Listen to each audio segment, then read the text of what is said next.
If you're experiencing some kind of pain somewhere inside your body, don't Google it. Chances are it will probably tell you you have Ebola, cancer, and arthritis all at the same time. But is it possible to get a diagnosis online? Definitely yes, if you consult a doctor. But in this channel, we try to ask questions about how the future will look like based on what the present looks like. So today, we raise a big question. Will internet be able to tell our diagnosis just by tracking our activity? Hi, I am Yonka. Welcome to Blank Notes. First of all, we have to know that every single click or mouse hovering is monitored. Big tech companies track all our online activities and they gather data, which will then be sold to the highest bidder. If you didn't know, yes, they do.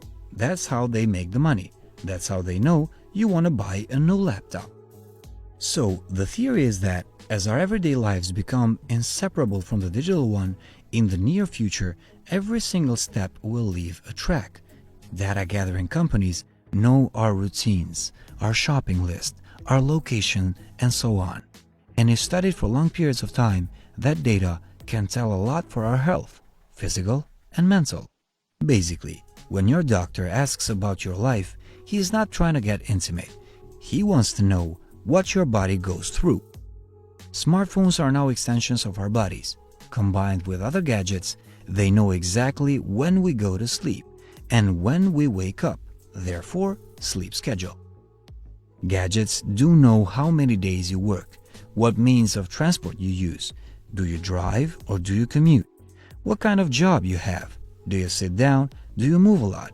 Do you go to the gym or not? Your steps, your heart rate, and therefore physical activity. They know your profession, your money situation, and also work environment. So in theory, even the level of stress can be calculated to some extent.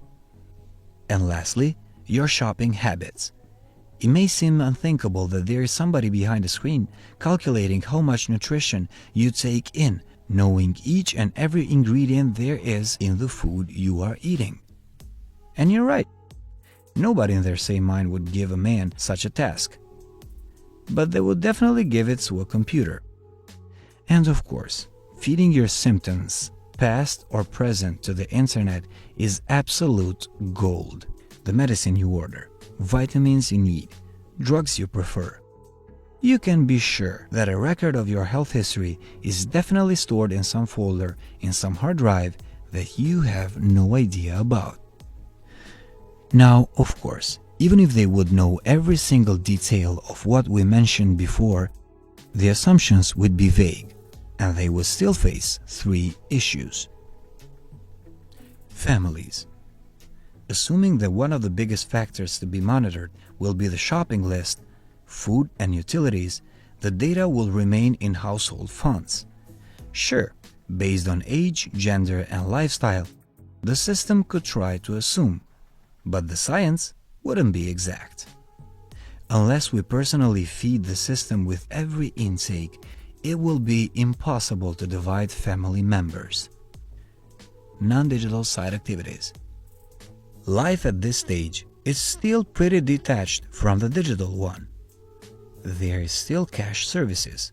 Not everybody uploads gym routines, field trips, headaches, chest pains, and surely not everybody has an Apple Watch. We are not yet feeding every second of our lives to the cloud. Not yet. Unification of services. This is probably the biggest out of the three.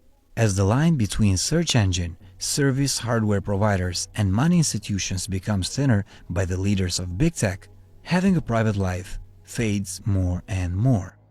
But depending on where you live and your life habits, you definitely use different companies for different needs.